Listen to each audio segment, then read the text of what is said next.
Linguists are people who don't really have a job and who are largely useless to a society. Yet it's the linguists who now push for gender-neutral pronouns in order to appease the trannies and the other degenerates who now suddenly have an issue with how all the planet speaks. Let's explore.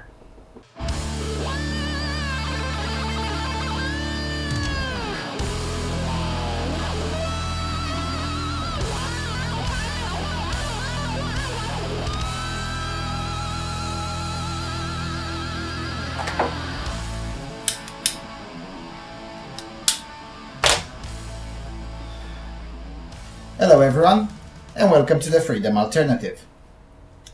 Recently, CNN published one of the most Orwellian articles in quite a while, in which the author, a linguist from Columbia University, quite literally pushes for newspeak. Now, I'm not going to read all his drivel, but before going to read even some of the Orwellian stances that this author takes, allow me to tell you a thing or two about linguists. For starters, I myself have the legal qualification to introduce myself as a linguist. I never do that because it's idiotic and silly. You know, it's like introducing yourself as a Trekkie or an expert in Klingonian culture. You see, linguistics is more like a hobby and less of a real qualification leading to a real and productive job. Yes, it's entertaining and nerdy if that floats your boat, and it definitely floats mine, but it's not exactly useful for the society at large. It's especially not useful when you have a lot of linguists. Back in the days in, say, the 19th century, linguists were conferred a lot more status and relevancy because the market compelled the societies to only produce one linguist for every 1 or 2 million people. You know, that's an ideal number. But in modern times, when universities can afford to ignore the laws of the market via institutionalized theft, commonly known as governmental funding, the number of linguists has increased dramatically up to the point that they can be quite a menace. Combine this aspect with the propensity of the so-called intellectuals to lean on the far left, and you have a perfect recipe for newspeak to emerge. Don't forget that Nom Nom Nom Chomsky, the little hero of the leftist conspiracies, is a linguist. Now, to be fair, Chomsky is quite a good linguist. No, seriously, he is. But, you know, it's when he steps out of linguistics that he becomes a trouble. Anyway, so linguistics is partly a science and partly an art. In modern times, though, linguistics has become a little bit more exact in the sense that it studies languages as a totality in order to deduct other languages and thus allowing one person to translate text from other languages without actually knowing that language. You know, it's actually pretty interesting, and it's a trend that came in the last 20 or 30 years with people like me who have a more mathematics and logic-oriented mentality who have started to interject into the field. But whilst I am indeed fine with the general direction of the field itself, I am not that fine with giving platforms to ideologues in the field to advocate completely messed up shit. Because, you see, those who dedicate their lives to academia tend to have a very, very narrow worldview of the world in spite of their pretense of open-mindedness. Anyway, so buckle up, because this one is going to be long, very long, probably my longest video so far. It just so happens that I'm very passionate about this topic. So let's read a bit from this article, and I'll then move on to explain why the whole concept is just bonkers. So, goodbye to he and she and hello to Z, titles our linguist. Language changes with the times, he goes on, and when it comes to our conceptions of gender, the times are most certainly changing. We are opening up to the idea that binary conceptions of gender are unnecessarily rigid and don't correspond to the self-image of a great many people, and even that people's sense of their gender may not correspond to their biological sex. In this new world, a bland opposition between he and she seems increasingly antique and even insulting to many. Yeah, this is a trick that those of us who know a thing or two about language, we use it quite often. I know I'm using it when I'm arguing with leftists, and they hate it when I do it because they're not accustomed to the opposition knowing the tricks. You know, the trick is quite simple. Say that something is old, retrograde, antique, and even insulting to many. Throughout the article, this author doesn't actually quantify that many at all. And that's the point of someone working under the auspices of critical theory. To never be specific, never come up with actual arguments or with relevant examples. And once the critique appears to be won, then just assume your position as being the truth. Leftists do that all the time. Now, the problem is that in reality, things don't really work according to the progressive worldview that is being promoted in the academe. In reality, virtually no person is insulted by he and she, and those who are tend to be rightfully regarded as fucked up and shunned accordingly. Be honest, leftists, you don't actually believe in the Z bullshit either. Come on, seriously, you don't. In reality, he and she are not antiquated, and the bland opposition between the two is not viewed as retrograde. Even prominent leftist ideologues talk about their husbands and wives, and not about their partners. Even most of the married gay leftists still do prefer to call their significant other as husband or wife. Heck, even most trannies oppose the idea of Z and respect my pronouns and whatnot because they want to be referred as the sex they purport to transition to.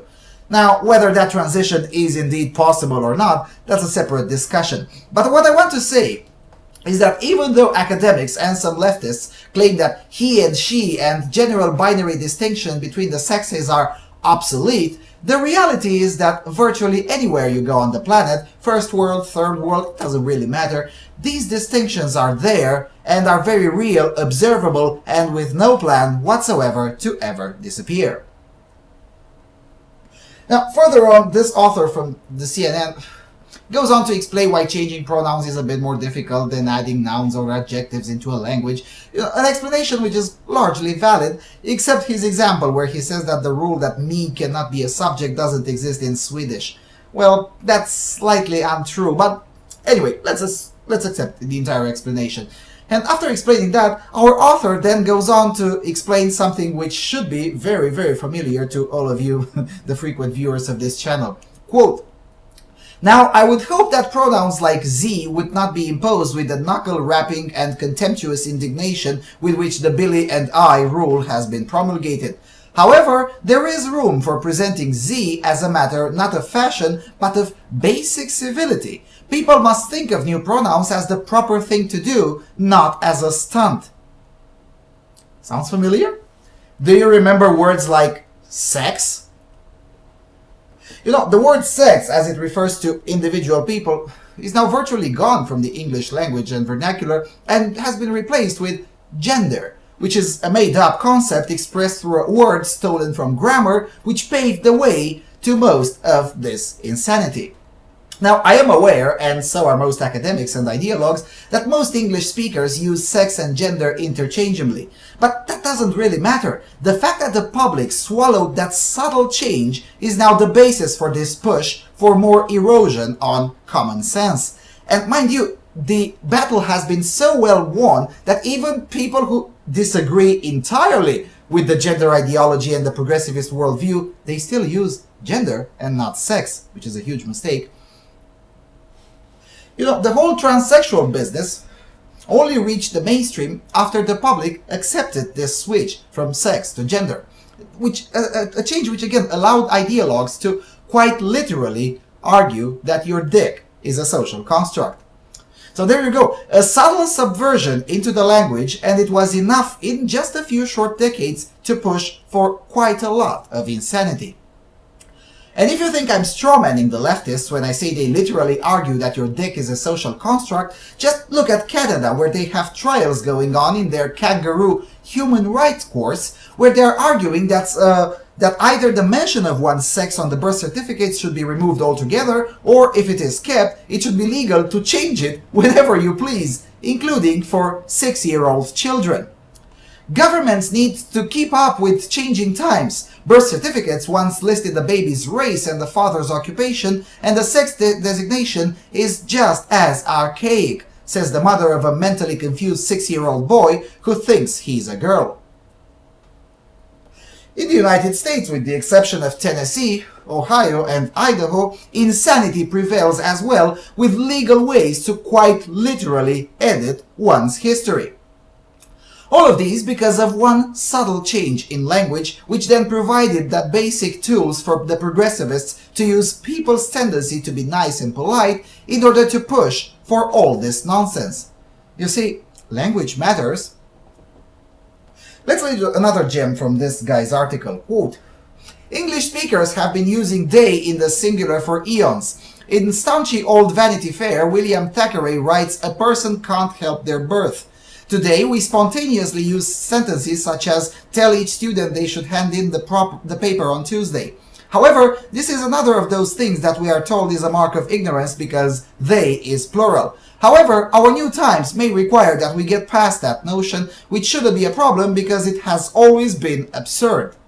Here's another trick. Just declare something that most people see as normal to be absurd. And then just move on. Don't explain anything. Use an air of superiority to just assume that everyone agrees, and those who don't, they must be bigots. The thing is, the author is wrong. They is plural. And it's not absurd and never has been. Besides, his example actually does show his own ignorance. Tell each student they should hand in the paper on Tuesday is not an example of they used as singular, though it may appear this way, but for a linguist, I would have expected him to know these subtleties. Whilst the sentence does indeed contain each student, that they in there replaces the phrase each of them. In other words, the longer version of the phrase is tell each student that each of them should hand in the paper on Tuesday. Now, once we know that, it is obvious for the uninitiated that the subject in the second sentence of the phrase is them. Therefore, it's plural. And therefore, the they in the contracted version is not a use of they as singular, but just a contracted version that makes it a little bit unclear for those who don't go into the minutiae of grammar. And since the author likes to use examples from French when it suits him, let's see how this would sound in French. Dites à chaque étudiant qu'il devrait donner le papier d'ici mardi. Again, just like in English, in spite of the chaque étudiant, which is each student, the subject in the second sentence is il, the s at the end of il, marking the plural form. Now, in other Neo-Latin languages, such as Italian or Romanian, the problem is avoided altogether because in such cases, the subjunctive mode is required, which is by definition gender neutral. For instance, in Romanian, the same phrase is spune fiecărui student că trebuie să-și predea lucrarea marți. In Italian, it's dillo a ogni studente dovrebbero dare la carta da martedì. Dovrebbero and să predea are the subjunctive mode of the verb to turn in. Christ. You know, I feel a bit odd to explain these things to a native English speaker who is also a linguist. This guy should really be ashamed of himself. But our linguist is not interested in how languages work. He is interested in progressivist agitprop. And as such, he will use his appearance of erudition to manipulate the gullible public into accepting utter rubbish.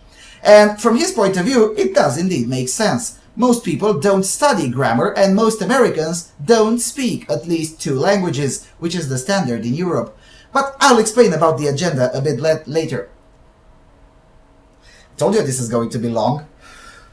Anyway, so our linguist then goes on to say, quote, after all, in French, vous is plural, yet no one seems to mind. He is referring here to the polite form of you, which is indeed vous in French, but he doesn't tell you that there are language markers in French to signal that it is a pronoun used for politeness reasons, and it is indeed a discussion with one person, not more. If he would tell you that, his example would be more obvious for its idiocy. Anyway, back to the article. Once upon a time, you was plural whilst thou was used in the singular. Today, you is singular as well and no one bats an eye. In the same way, in our hardware, they is both singular and plural. Our new conceptions of gender are a good time to get past the conservatism about singular they. Here you have it again. Just get on with the program, stop thinking and just do as you're told. It's the polite thing to do. The naysayers complain about the prospect of sentences like they is upstairs, but this is a distraction. Gender-neutral they should be used as it has been forever, with plural verb forms. They are upstairs will mean that one person is upstairs as well as two or more. But won't that be confusing, one may ask? Upon which the answer is another question. When have you been confused as to whether you are my favorite refer to yourself or yourself and some other people? Context pulls a great deal of weight in how we communicate. Assessing the prospects of new pronouns like ze and recast pronouns like they, my bet would be on they in terms of the chances that in 50 years everybody is on board and on to the next controversy. What we do now, however, is that we are at a point where Anglophones will need to accept some kind of change in how we use the language. Call it a teaching moment. Language not only never stops changing, but could not.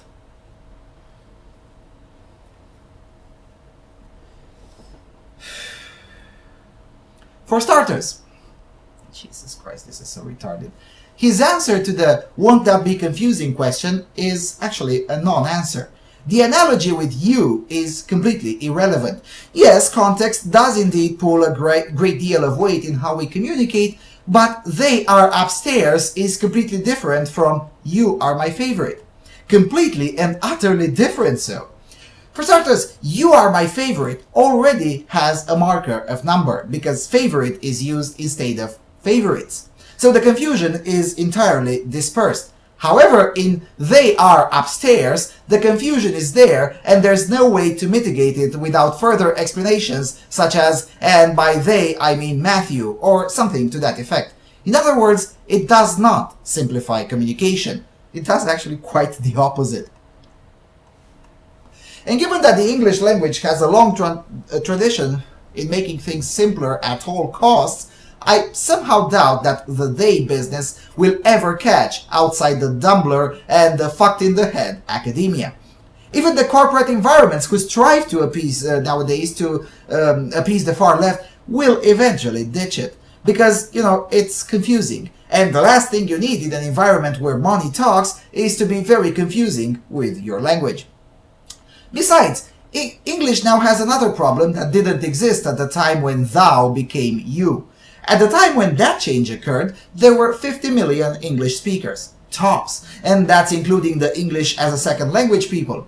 But nowadays, well, if we count India, there are 2 billion native speakers and another 1.5 billion second language speakers.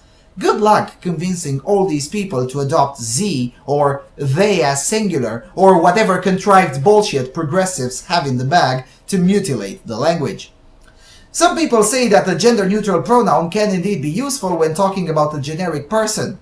Well, English already has one for that. It's called one. You know, one does not simply go into Mordor. And one is very useful because, you know, it can be articulated as one's and as oneself. So the tools for speech about a generic person exist already. What it doesn't exist, and it should not exist, is personal pronoun for mentally ill and degenerates. Yes, there is no pronoun for non-binary, non-conforming, non-whatever, but you know what? There should be no pronoun for that. This whole idea that we should all change the way we speak in order for 0.1 or 0.2% of the population to feel better about themselves is completely bonkers. Yes, language not only never stops changes but could not, but all the changes have to, and indeed do, come to serve the overwhelming majority, and not to protect the feelings about biology of an obviously disturbed, minuscule minority. And even if you achieve your egalitarian utopia where gender doesn't matter, people will still see there's an obvious difference between men and women and as such will want to refer differently to men and women. Unless, of course, the progressives are cooking for us a Kurt Vonnegut style of dystopia in which anyone except highly retarded, grossly ugly women have to wear handicap inducers in order to forcibly make them all equal. If you haven't seen the short film based on Vonnegut's short story, 2081, I highly recommend it. Just search for 2081 Vonnegut and you'll eventually find it. I can't actually link to it because it's copyrighted material, but you know, the internet is vast and it's very easy to find. Now, back to gender-neutral pronouns. Although the CNN author may indeed not be aware of the agenda, there actually is a larger agenda at play here, and it does indeed start from the academe. We generally refer to that agenda as political correctness, and some of us, more into studying our philosophical opponents, call them cultural Marxists. Now, I won't go into details about what cultural Marxism is, as I assume that most of those who will watch this have at least some basic idea on what this nonsense really is. But the general point is that we're witnessing today is the result of decades of slow subversion.